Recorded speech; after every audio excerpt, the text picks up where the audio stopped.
Doctor B R Ambedkar open university నుండి మనకైతే admission notification అయితే వచ్చింది. సో, ఈ అడ్మిషన్ నోటిఫికేషన్ ఏంది? అండ్ ఈ అడ్మిషన్ నోటిఫికేషన్‌కి ఎవరెవరు అప్లై చేసుకోవచ్చు? అండ్ ఈ అడ్మిషన్ నోటిఫికేషన్ లోపల మనకేమేమి డీటెయిల్స్ ఉన్నాయని చెప్పి డీటెయిల్‌గా మనమైతే మాట్లాడుకుందాం. సో, దానికంటే ముందు ఒకవేళ నువ్వు మన ఛానెల్ కొత్తగా వస్తే సబ్స్క్రైబ్ చేసుకో అండ్ మీ ఫ్రెండ్స్ అందరికీ షేర్ చేయి. సో, మనమైతే డీటెయిల్‌గా మాట్లాడుకుందాం. సో, ఎట్లా అప్లై చేసుకోవాలని కూడా నీకు స్టెప్ బై స్టెప్ డీటెయిల్‌గా ప్రాసెస్ అయితే చెప్తా. సో, ఇక్కడ మనం చూసుకుంటే మనకి ఇది నోటిఫికేషన్. ఓకేనా. సో, ఇక్కడ మనం చూసుకుంటే doctor B R Ambedkar open university అని చెప్పైతే మనకుంది.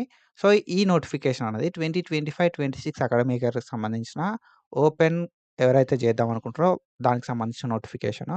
అండ్ ఎవరైతే ఎలిజిబుల్ క్యాండిడేట్స్ ఉన్నారో వాళ్ళందరూ కూడా అడ్మిషన్ తీసుకోండి.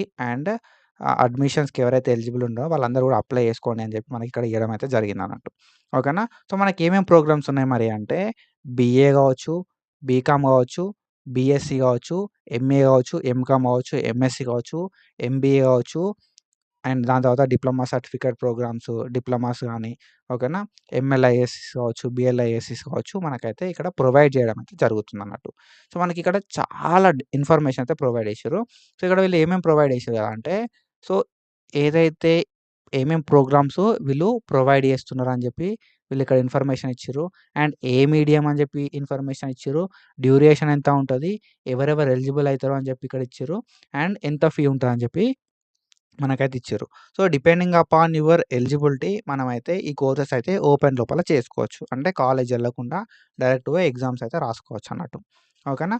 సో, ఇక్కడ మనం చూసుకుంటే మనకు ప్రోగ్రామ్ ఏంది అంటే సీబీసీఎస్. బీఏ కావచ్చు, బీకామ్ కావచ్చు, బీఎస్సీ కావచ్చు. ఇంగ్లీష్ మీడియం లోపల అవైలబుల్ ఉంది. BA, B Com, B Sc Telugu medium లోపల, ఉర్దూ మీడియం లోపల అవైలబుల్ అయితే ఉంది. సో, ఈ కోర్స్ డ్యూరేషన్ అయితే 3 ఇయర్స్ ఆఫ్ డ్యూరేషన్ అయితే ఉంటది. ఎవరైతే ఇంటర్మీడియేట్ ఆర్ ఈక్వాలెంట్ క్వాలిఫికేషన్ ఉంటదో వాళ్ళైతే ఎలిజిబుల్. అండ్ దాని తర్వాత మనకి ఇంటర్మీడియేట్ అనేది ఓపెన్ యూనివర్సిటీస్ లోపల గానీ, ఓపెన్ స్కూల్స్ లోపల గానీ చదివితే వాళ్ళు గూడా ఎలిజిబులే. పాలిటెక్నిక్ చదివిన వాళ్ళు గూడా మనకి ఈ బీఏ, బీకామ్, బీఎస్సీ చేయడానికి ఎలిజిబులే. 2 ఇయర్స్ డిప్లొమా చేసిన వాళ్ళు ఎలిజిబులే. అండ్ దాని తర్వాత so, BSc intermediate with science subjects ఎవరైతే చేసిరో వాళ్ళు కూడా ఎలిజిబుల్ అయితారు. అండ్ ఇక్కడ మనం చూసుకుంటే ఫీ అనేది ఫస్ట్ ఇయర్‌కి 3200, సెకండ్ ఇయర్‌కి 3000 అండ్ థర్డ్ ఇయర్‌కి 3000 ఫీ అయితే ఉంది. అండ్ ఆఫ్టర్ దట్ ప్రాక్టికల్‌కి సంబంధించి ఒక్కొక్క సబ్జెక్ట్‌కి ఒక్కొక్కలాగా అయితే ఉంది. సైన్స్ సబ్జెక్ట్స్‌కైతే 1600, మ్యాథమెటిక్స్‌కైతే 800, స్టాటిస్టిక్స్ అయితే 800 అండ్ దాని తర్వాత మనకి కంప్యూటర్ సైన్స్‌కైతే 4000 అయితే ఉంది. సో, ఇట్లా మనకి ఫీ స్ట్రక్చర్ అయితే ఉంది. సీబీసీఎస్ చేయాలనుకుంటే. ఓకేనా. And after that masters in degree business administration MBA అంటాం. సో, ఈ ఎంబీఏ అనేది ఇంగ్లీష్ మీడియం లోపల అవైలబుల్ ఉంది. మనకు 2 ఇయర్స్ ఆఫ్ డ్యూరేషన్ ఉంటది. అండ్ మనకెవరైతే బ్యాచిలర్ డిగ్రీ ఏ సబ్జెక్ట్‌లో గాని బ్యాచిలర్ డిగ్రీ ఉంటే మాత్రం ఎలిజిబుల్ అయితారు. మినిమమ్ 50% ఉండాలి. రిజర్వేషన్ అనేది కూడా మనకి ఉంటదన్నట్టు. అండ్ ఆఫ్టర్ దట్ మనం చూసుకుంటే టీఎస్ ఐసెట్ లోపల ర్యాంక్ వచ్చిన వాళ్ళు గూడా మనకు ఎలిజిబుల్ అయితారు. అండ్ ఆఫ్టర్ దట్ మనకి సో, ఈ ఏదైతే doctor B R Ambedkar open university లోపల ఎంబీఏ ఏదైతే ఈటీ చేసిరో 2025, 26 అకాడమిక్ ఇయర్‌కి సంబంధించి వాళ్ళు గూడా ఎలిజిబుల్ అయితారు. ఎంబీఏ, ఈటీ అనేది మనకి 2025, 26 అకాడమిక్ ఇయర్ లోపల ఎవరైతే doctor B R Ambedkar open university లోపల చేస్తారో వాళ్ళు గూడా ఎలిజిబుల్ అయితారు. అండ్ ఫీ స్ట్రక్చర్ వచ్చేసి 15,300 అనేది ఫస్ట్ ఇయర్ లోపల, సెకండ్ ఇయర్ లోపల 15,000 అయితే ఉంటది. అండ్ ఎంబీఏ హెచ్‌హెచ్‌సీఎంకి మాత్రం మనకి ఫస్ట్ ఇయర్ లోపల 70,000 అండ్ సెకండ్ ఇయర్ లోపల 70,000 అయితే ఉంటది. సో, ఇట్లా మనకి ఫీ స్ట్రక్చర్ అయితే ఉంది. అండ్ నువ్వు ఎంఏ జర్నలిజం గావచ్చు. And so, MA journalism and mass communication చేద్దాం అనుకున్నా. ఎంఏ ఎకనామిక్స్, ఎంఏ హిస్టరీ ఓకేనా.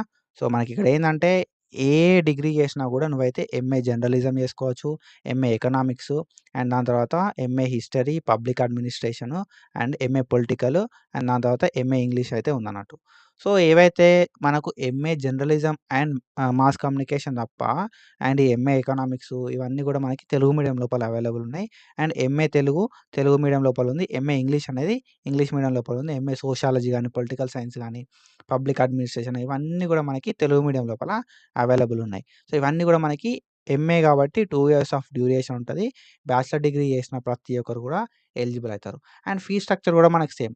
5300 అనేది ఫస్ట్ ఇయర్ లోపల ఉంటది. సెకండ్ ఇయర్ లోపల 5000 అనేది ఉంటదన్నట్టు మనకి. సో, ఇట్లా.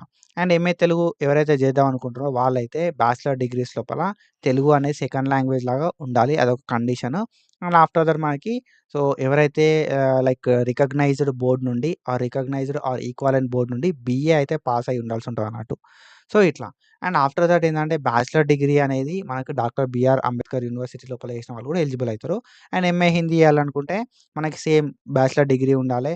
అండ్ దాని తర్వాత మనకు ఇక్కడ మనం చూసుకుంటే బీఏ ఈక్వాలెంట్ బీఏ క్వాలిఫికేషన్ అయితే ఉండాల్సి ఉంటదన్నట్టు. ఓకేనా? సో, ఇట్లా అయితే మనకుంటది. అరౌండ్ దీనికి కూడా మనకి 5300 రూపీస్ అండ్ 5000 రూపీస్ అయితే ఉంటది ఫస్ట్ ఇయర్, సెకండ్ ఇయర్ లోపల.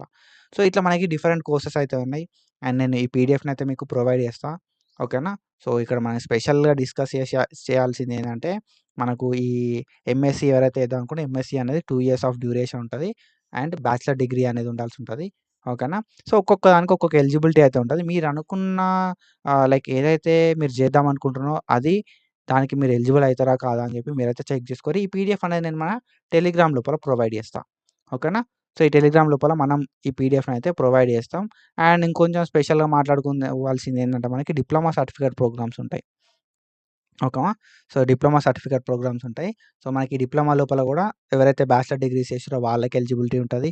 అండ్ ఎస్ఎస్సీ చేసిన వాళ్ళకి కూడా డిప్లొమా సర్టిఫికేట్ కోర్సెస్ చేయడానికి ఎలిజిబిలిటీ ఉంటది. అండ్ ఆఫ్టర్ దట్ ఇంటర్మీడియేట్ తోటి కూడా డిప్లొమా సర్టిఫికేట్స్ అయితే ఉంటది. అండ్ వితౌట్ ఎడ్యుకేషన్ క్వాలిఫికేషన్ గూడా మనకి డిప్లొమా సర్టిఫికేట్స్ అయితే ఉంటాయన్నట్టు. Diploma certificate programmes.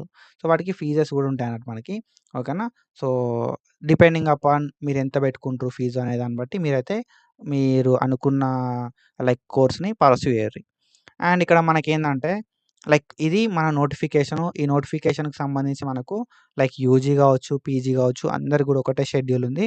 అండ్ మనం ఇక్కడ చూసుకుంటే మనకి 13థ్ ఓకేనా? 13థ్ జూన్ 2025 నుండి 13థ్ ఆగస్ట్ 2025 వరకు మనకు టైం అయితుంది.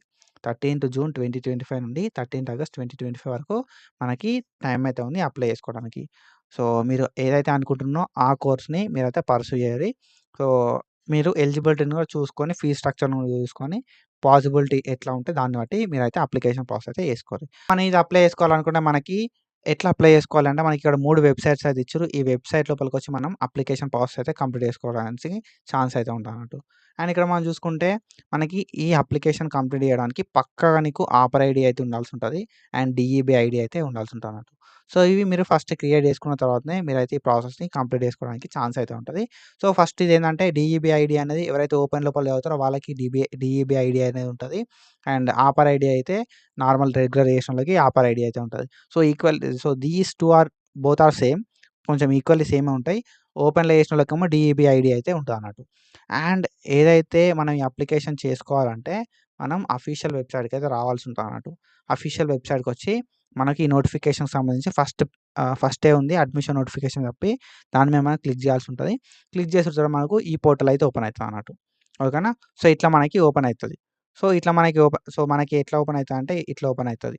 ఓకేనా? సో, మీరేదైతే నోటిఫికేషన్స్ మీద ప్రెస్ చేస్తారో నోటిఫికేషన్స్ మీద ఫస్ట్ లింక్ లోపలనే ప్రెస్ చేయడంతోటే మీకు ఇది ఫస్ట్ లింక్ దీని మీద ప్రెస్ చేస్తే మీకు ఇట్లా అయితే పోర్టల్ ఓపెన్ అయితది. ఓకేనా? సో, ఇక్కడ మనకి చూపెడతది అంబేద్కర్ ఓపెన్ యూనివర్సిటీ అని చెప్పి. ఇక్కడ మనం చూసుకోవడంతోటి మనకేందంటే సో, ఇక్కడ క్లిక్ హియర్ అని చెప్పి ఉంటదన్నట్టు. అడ్మిషన్ నోటిఫికేషన్ అని చెప్పి క్లిక్ హియర్ అని ఉంటది. ఇది ప్రెస్ చేస్తే మీకు నోటిఫికేషన్ వస్తది.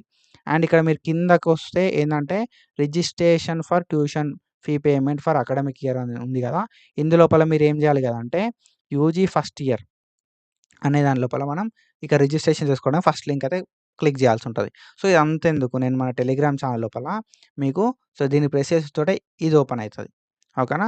సో, మన టెలిగ్రామ్ లోపల ఎవరైతే ఓపెన్ యూనివర్సిటీకి సంబంధించి 2025, 26 అకాడమిక్ ఇయర్ లోపల అప్లై చేసుకుందాం అనుకుంటున్నారో వాళ్ళందరి కోసం ఈ పీడీఎఫ్ అనేది నేను మీకు ప్రొవైడ్ చేస్తా మన టెలిగ్రామ్ ఛానల్ లోపల. ఓకేనా? సో, మీకేమన్నా డౌట్స్ ఉంటే ఇక్కడ మనకి హెల్ప్‌లైన్ నంబర్స్ ఉన్నాయి. ఓకేనా? సో, ఈ హెల్ప్‌లైన్ నంబర్స్‌కి కాల్ చేసి అడగండి. ఓకేనా? అండ్ ఇక్కడ మనకేందంటే టైమింగ్స్ గూడా ఇచ్చిర్రు. టైమింగ్స్ అనేది మనకి ఇక్కడ టోల్ ఫ్రీ నంబర్ గూడా ఇచ్చిర్రు. టైమింగ్స్ అనేది 8 ఏఎం టు 8 పీఎం అని జెప్పి. సో, మీకు ఏ డౌట్స్ ఉన్నా కాల్ జేయరి. అండ్ మన అప్లికేషన్ విషయానికొస్తే నేను మన టెలిగ్రామ్ ఛానల్ లోపల ఈ లింక్ అయితే ప్రొవైడ్ చేస్తా. సో, ఈ లింక్ ఓపెన్ చేస్తే మీకు ఇట్లా అయితే చూపెడతది. ఓకేనా? సో, ఇక్కడ మీకేందంటే అప్లికేషన్ ఫార్మ్ అని ఉంటది. దాని తర్వాత ఇటు సైడ్ క్లిక్ హియర్ అని జెప్పి ఉంటది. ఓకేనా. సో, అప్లికేషన్ ఫార్మ్ ఫిల్ చేయాలనుకుంటే మీరు ఇక్కడ ఇది క్లిక్ చేస్తే అప్లికేషన్ ఫార్మ్ ఫిల్ అయితది. అప్లికేషన్ లోపల ఏమైనా ఎడిట్ చేసుకోవాల్సి ఉంటే మీరు అప్డేట్ అప్లికేషన్ ఫార్మ్ అని ఉంటది. సో, అప్డేట్ అప్లికేషన్ ఫార్మ్ అంటే పేమెంట్ చేయకముందే మనం ఈ ఫార్మ్‌ని అప్డేట్ చేసుకునే ఛాన్స్ అయితే ఉంటది. పేమెంట్ చేసిన తర్వాత అప్డేట్ చేయడానికి ఉంటది. దాని తర్వాత సర్టిఫికేట్స్ అప్‌లోడ్ చేయాల్సి ఉంటది. దాని తర్వాత అప్లికేషన్‌ని ప్రింట్ చేసుకోవడానికి ఇక్కడ మనకు ఆప్షన్ అయితే ఉంది. అండ్ అప్లికేషన్ స్టేటస్ తెలుసుకోవచ్చు. దాని తర్వాత మనకు అడ్మిషన్ ఫీ అనేది పే చేసుకోవచ్చు అన్నట్టు. సో, ఇట్లా మనం మన అప్లికేషన్ అయితే కంప్లీట్ చేసుకోవడానికి ఛాన్స్ అయితే ఉంటది. ఓకేనా. సో, ఇక్కడ మనకి క్లిక్ హియర్ అనుడితోటే మనకు మన అప్లికేషన్ అయితే ఓపెన్ అయితది. ఓకేనా. సో, మన అప్లికేషన్ ఓపెన్ అయితది. మన ఇక్కడ క్లిక్ హియర్ అంటే అప్లికేషన్ ఎడిట్ చేసుకోవచ్చు. దాని తర్వాత క్లిక్ హియర్ అని థర్డ్ ఆప్షన్‌కెళ్తే మనం మన డాక్యుమెంట్స్ అప్‌లోడ్ చేయొచ్చు. మన డాక్యుమెంట్స్ అన్నీ అప్‌లోడ్ చేసిన తర్వాత మన అప్లికేషన్ ఫార్మ్‌ని ప్రింట్ చేసుకోవడానికి ఫోర్త్ ఆప్షన్‌కెళ్ళాల్సి ఉంటది. అప్లికేషన్ స్టేటస్ కోసం ఫిఫ్త్ ఆప్షన్ అండ్ పేమెంట్ కోసం సిక్స్త్ ఆప్షన్. సో, ఇట్లా మనం మన అప్లికేషన్ అయితే కంప్లీట్ చేసుకోవడానికి ఛాన్స్ అయితే ఉంటదన్నట్టు. So, that's it guys and follow for more content. So, ఏమైనా డౌట్స్ ఉంటే కామెంట్ చేయి. Thank you so much. Signing of.